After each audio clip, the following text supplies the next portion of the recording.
Hello everyone, आज आपण बघणार आहोत सर्वांना माहीत हव्यात अशा मराठी किचन टिप्स। कांदा कापताना डोळ्यांना त्रास होत असेल तर 15 मिनिटे कांदा आधी कापून पाण्यात भिजत ठेवावा। बटाटे किंवा वांग्याचा रंग काळा पडू नये यासाठी चिरल्यावर फोडी लगेच पाण्यात टाकाव्या।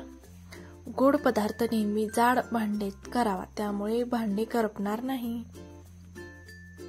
एखाद्या पदार्थासाठी बदाम चिरून टाकायचे असतील तर आधी पाण्यात भिजत ठेवा, त्यामुळे सोलणे आणि कापणे सोपे जाते।